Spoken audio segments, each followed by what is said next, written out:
ఒక ఫాస్టర్ గారండి పాపం సంచి తగిలించుకొని వైట్ అండ్ వైట్ వేసుకొని, ముగిస్తున్నాను భయపడబాకండిలే, వైట్ అండ్ వైట్ వేసుకొని మోకాళ్ళు వండుకొని, అసలు ఏ చర్చి లేదు పాపం, ఎక్కడెక్కడో కోటాలు పెట్టుకుంటా, ఎక్కడెక్కడో చిన్న చిన్న ఇళ్లలో ప్రేయర్ చేసుకుంటా ఉంటా, మోకాళ్ళుని దేవుడి పాదాలు పట్టుకొని కనిపెట్టుకొని కన్నీళ్లు గారిస్తే దేవుడు ఒక మంచి హైదరాబాద్ సిటీలో ఒక స్థలం ఇచ్చాడు. ఆ సేవకునికి ఒక స్థలం ఇచ్చాడు దేవుడు. ప్రార్థించితే ఒక మందిరం ఇచ్చాడు, రేకులు ఒక షెడ్ వేసుకున్నాడు. కష్టపడి మోకాళ్ళ ప్రార్థనతో కట్టుకున్నాడు. కాబట్టి ఆ స్థలము ఎక్కడిచ్చారంటే ఆయనకి మంచి సెంటర్ సిటీలో ఇచ్చారు ఆ స్థలం. ఒక ముఖ్యమంత్రి గారి కన్నుబడింది దాని మీద, మామూలు కన్ను కాదు, ముఖ్యమంత్రి గారి కన్నుబడింది. ఎవరో చెప్తారుగా పక్కన ఉన్న వాళ్ళు గాలి కబుర్లు, ఏమండి ఆ సెంటర్లో స్థలం ఉందండి, ఆ చర్చి ఎందుకు అక్కడ, అది ఖాళీ చేయించండి, రేకులు షెడ్ అండి, అది ఖాళీ చేపిస్తే అక్కడ మనం ఏదైనా కట్టుకుంటే బాగుంటుందండి అన్నాడు.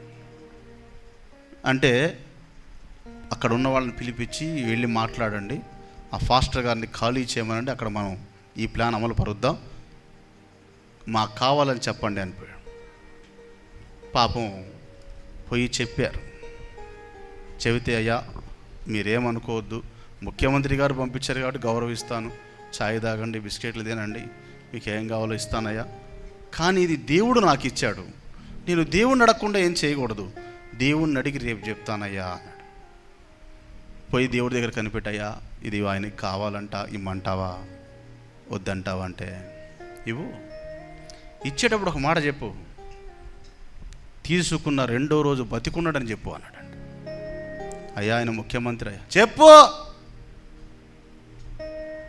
వచ్చారు, అయ్యా ఇమ్మన్నాడయ్యా, దేవుడు ఇమ్మన్నాడు, ఇస్తానయ్యా, కానీ ముఖ్యమంత్రి గారు తర్వాత బతికుండమని చెప్పన్నాడయ్యా అన్నాడు. కోపంతో లేచి వెళ్ళిపోయారు. కరెంటు కట్ చేశాడు. ముఖ్యమంత్రికి ఆ మాట చెప్తే ఒప్పుకుంటాడా? కరెంటు కట్ చేశాడు, నీళ్లు కట్ చేశాడు, అన్నీ కట్ చేశాడు కానీ ఆయనకి స్టార్ట్ అయినాయి. ఇక్కడ అన్నీ కట్ చేశాడు, అక్కడ స్టార్ట్ అయినాయి. ఏమిలే, బాత్రూంలోకి బెడ్ మీదకి, బాత్రూంలోకి బెడ్ మీద తిరుగుతున్నాడు. ఇక్కడ అన్నీ కట్ చేశాడు కదా ఫాస్టర్ గారికి, ఆయన అన్న మాట కోపం వచ్చి కట్ చేశాడు అన్నీ. ఆయన మాత్రం బాత్రూంలోకి బెడ్ మీదకి, బాత్రూంలోకి బెడ్ మీద. ముఖ్యమంత్రి గారు డాక్టర్లు వచ్చారు, చెకప్ చేశారు, ఏమి లేదు సార్, మరి 2 బిళ్ళలు వేసుకుని తగ్గిపోయింది అన్నాడు.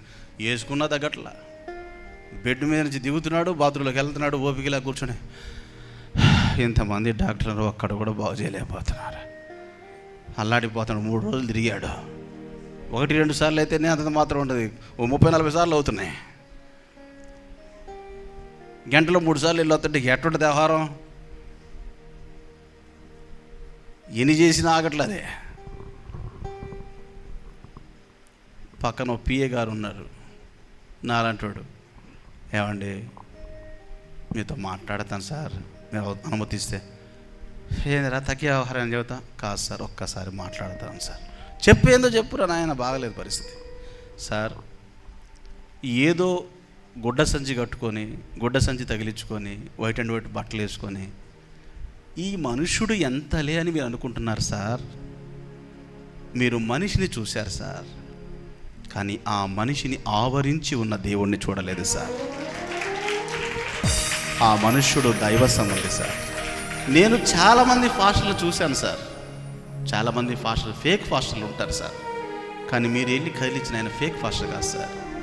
దేవుని సన్నిధిలో కన్నీటితో సంపాదించుకున్నాడు సార్. మీరు అది కోరుకున్నారు సార్. ఆయన ఇవ్వనందుకు ఆయన ఇబ్బంది పెట్టారు సార్, దేవుడు మిమ్మల్ని ఇబ్బంది పెట్టారు సార్. మీరు ఏమనుకోకపోతే ఆయన్ని పిలిపిస్తాను, సారీ చెప్పి ప్రార్థన చేయించుకుంటాను. నేను ముఖ్యమంత్రిని రా, మరి మీ ఇష్టం సార్, సర్లే రమ్మను అన్న. ఆయన వస్తే, అయ్యా ఏదో తెలియక బాధ పెట్టాను, ఏమనుకోకు, క్షమించు. పర్లేదు సార్. ఏమంటారు ఫాస్టర్ గారు? చేతులుంచయ్యా, తెలియదు, నీ దాసుడిని క్షమించు, బాగు చేయండి. ఇక బాత్రూమ్ లేదు, మళ్ళీ బెడ్ లేదు, అంతా బాగుపడిపోయింది. పిలిచి చెప్పాడంట స్టాఫ్కి, అరే ఇట్రారా, ఈ సలహా ఇచ్చినాడు ఎవడరా నాకు, ఇట్రారా నువ్వు ఇట్రారా, పనికి మానలోడా, నువ్వు దేవాలయాల జోలికి కానీ చర్చిల జోలికి కానీ వెళ్ళబాకరా, పనికి మానలోడా, ఇక ఎక్కడ ఏమైనా ఉంటే చూసుకో. కానీ అసలు పొయ్యి నాకు ఇసురు పెట్టేవారు, నువ్వు నా ప్రాణం పోయేటట్టుంది ఆయన జోలికి పోతే. ఇప్పుడు ఏమైనా బలవంతుడైనా శక్తివంతుడైనా ఈయనకి తెలిసింది ఒక్కటే, సృష్టికర్తతో సహవాసం ఒకటి తెలుసు, ఆ సృష్టికర్తతో అనుబంధం ఒకటి తెలుసు అంతే. ఏమి ఆస్తులు లేవు, ఏ అంతస్తులు లేవు, ఏ గొప్ప గొప్పోళ్ళు తెలియదు, సృష్టికర్త ఒకటి తెలుసు, ఆయనతో మాట్లాడుకోవడం ఒక్కటి తెలుసు ఆ సేవకుడికి.